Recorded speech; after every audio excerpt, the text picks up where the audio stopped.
ओम नमो भगवते वासुदेवाय नमः। माघ शुक्ल पक्ष एकादशी को मोक्षा एकादशी कहते हैं। यह व्रत पितृ मोक्षार्थ किया जाता है। इस व्रत का नियम पालन अत्यधिक भक्ति से करना चाहिए। इस दिन तुलसी, मंजरी एवं धूप आदि से भगवान दामोदर जी की पूजा की जाती है और स्वयं को भी तुलसी पत्र के चूर्ण का कपड़े में छानकर उसका उपटन करके बाद में स्नान करना चाहिए। इस दिन बिल्व पत्रों का सागार लेना चाहिए और अति आवश्यक है कि एकादशी के व्रत में नमक सर्वदा वर्जित है। तो आइए सुनते हैं मोक्षा एकादशी व्रत कथा। माघ शुक्ल पक्ष एकादशी दंत जयंती तथा मोक्षदा एकादशी के नाम से प्रसिद्ध है। इसी दिन भगवान श्री कृष्ण ने महाभारत युद्ध प्रारंभ होने के पूर्व मोहित हुए अर्जुन को श्रीमद् भागवत गीता का उपदेश दिया था। इस दिन श्री कृष्ण व गीता की पूजा आरती करके उसका पाठ करना चाहिए। गीता में भगवान श्री कृष्ण ने कर्म योग पर विशेष बल दिया है तथा आत्मा को अजर अमर अविनाशी बताया है। जैसे पुराने कपड़े को छोड़कर मनुष्य नया कपड़ा धारण करता है, उसी तरह से आत्मा पुराने शरीर को छोड़कर नया शरीर धारण करती है। मोक्षदा एकादशी के दिन मिथ्या भाषण, चुगली तथा अन्य दुष्कर्मों का त्याग करना चाहिए। भगवान दामोदर की धूप दीप नैवेद्य से पूजा करनी चाहिए। ब्राह्मण भोजन कराकर दानादि देने से विशेष फल प्राप्त होता है। आइए सुनते हैं मोक्षदा एकादशी की व्रत कथा। प्राचीन गोकुल नगर में वैशाखनस नाम का राजा धर्मात्मा और भक्त था। उसने रात्रि को स्वप्न में अपने पूज्य पिता को नर्क भोगते हुए देखा। प्रातःकाल ज्योतिषी वेद पाठी ब्राह्मणों से पूछने लगा कि मेरे पिता का उद्धार कैसे होगा। ब्राह्मण बोले, यहाँ समीप ही पर्वत ऋषि का आश्रम है। उनकी शरणागत से आपके पिता शीघ्र ही स्वर्ग को चले जाएंगे। राजा पर्वत ऋषि की शरण में गया और दंडवत करके कहने लगा, मुझे रात्रि को स्वप्न में पिता का दर्शन हुआ। वह बेचारे यमदूतों के हाथों से दंड पा रहे थे। अतः आप अपने योग बल से बताइए कि उनकी मुक्ति किस साधन से शीघ्र होगी। मुनि ने विचार कर कहा कि धर्म कर्म सब देरी से फल देने वाले हैं। शीघ्र वरदाता तो केवल शंकर जी प्रसिद्ध हैं, परंतु उनको प्रसन्न करना भी कोई आसान नहीं है। देर अवश्य लग जाएगी और तेरे पिता की इतने तक मरम्मत हो जाएगी। इसलिए सबसे सुगम और शीघ्र फलदाता मोक्षदा एकादशी का व्रत है। उसे विधि संयुक्त परिवार सहित करके पिता का संकल्प कर दो, निश्चय ही उनकी मुक्ति होगी।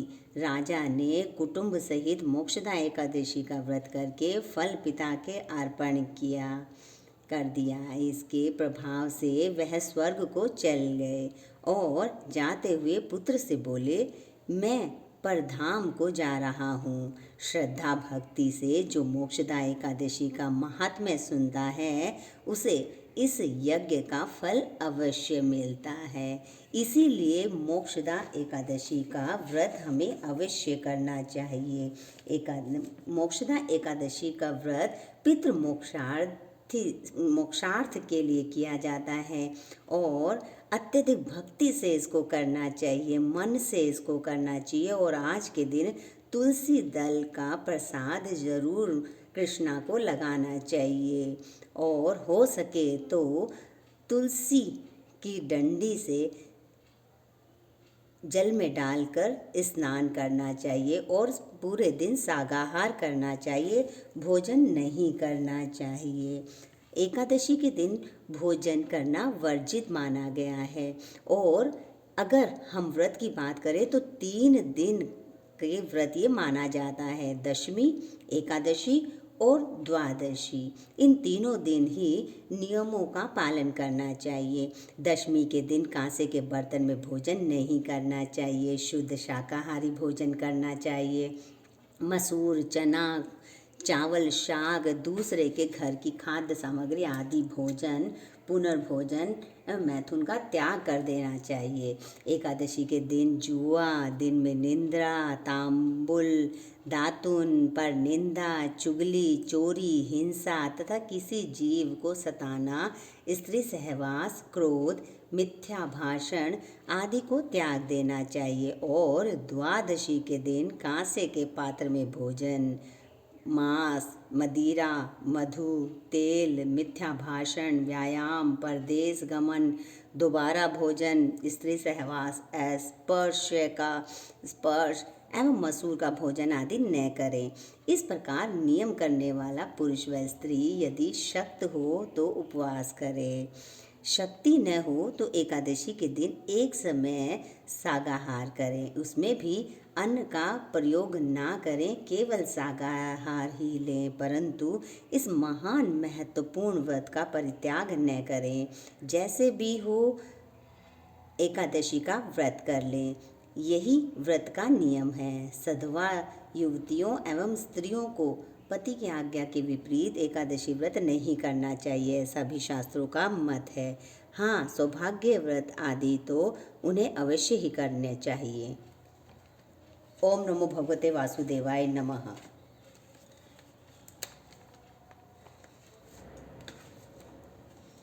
ओम जय जगदीश हरे की आरती। आरती करते समय हमें कपूर अवश्य डालनी चाहिए।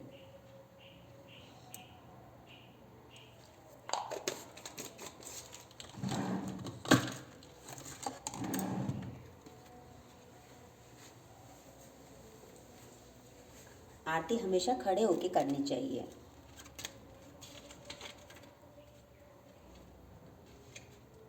ओम नमो भगवते वासुदेवाय नमः। ओम विष्णु प्रियाय नमो नमः।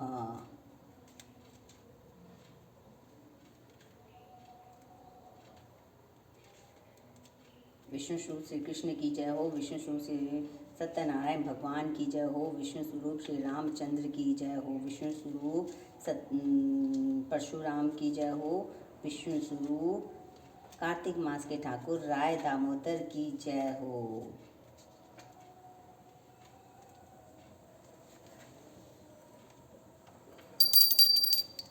दीपक उठाने से पहले घंटी हमें उठानी चाहिए। ओम जय